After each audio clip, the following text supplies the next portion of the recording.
I regret to introduce you to fat activist Virginia Soul Smith, who has sparked controversy recently for saying childhood obesity is not a problem. Only anti-fat bias is, and she lets her children eat whatever they want, including an entire stick of butter.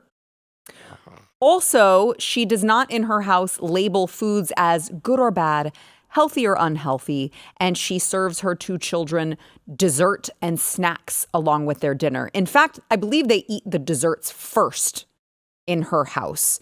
And she said, you guys are going to be shocked to hear this, her marriage didn't last. What? Because the dad said, hey, I think we shouldn't let our kid eat a stick of butter as a snack. And she said we would all do a lot better to be less afraid of divorce, just as we would do a lot better to be less afraid of being fat. So this woman belongs in jail for child abuse. Period. It ain't much else to argue.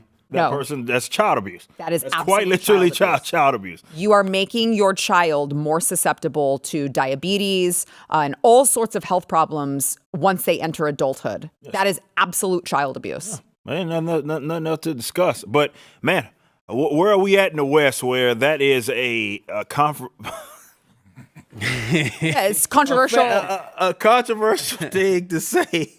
Amazing. That, hey, bro, you shouldn't be fat. That's not good. That's not good. I mean, like legitimately, she says, it's. She says there's nothing wrong with being fat. There's nothing wrong with being obese. That's even worse, right? Because that's a medical term. Childhood obesity is a myth. Yeah, no, it's real. The number on the scale doesn't lie, honey. Maybe you should learn that yourself. Eating a stick of butter as a snack is disgusting.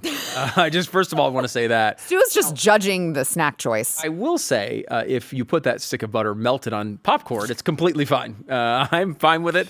It sounds delicious. I will say, maybe having some control over what your kids eat is part of being a parent.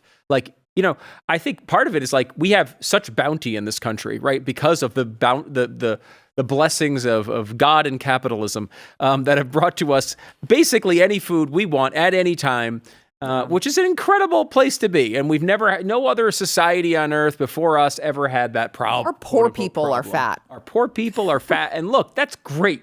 I gotta say, that's a great freaking development. I don't think that's bad. I think it's fantastic. That doesn't mean we don't have self-control. And look, kids want to, of course, eat every crazy thing. If you don't limit that for your kids, they will not learn the right way to eat, and they will grow up and be, unfortunately, like her, which does not seem to be someone who's very healthy. My 3-year-old, by the way, just learned what a popsicle was like 2 weeks ago, because that's what kind of parent I am. That's a good day. But he just recently also with lollipops, we had gone to some festival and he had gotten one. And so I put it in the back of the pantry and, save it for a rainy day because we don't eat that all the time.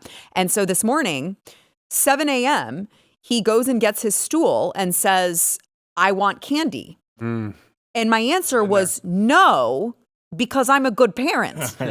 If I were this woman, it'd be like, oh, yeah, sure. I'm not going to police what you want to eat. We don't parent body size, this large woman says. We don't parent body size. You could do a lot of harm. Well, no, you could do a lot of harm if you let your children have candy for breakfast, which is why God entrusted you with your children so that you could be their parent and guide them and tell them no. Candy's not for breakfast. Captain Crunch, Fruit Loops. That's the sort of breakfast that God You're intended. the wrong person to have on for this segment. You should have disinvited me for this segment. If you like this clip and you want to see the full episode, click here. And if you want to subscribe to the channel, come on, you know you do. Click here.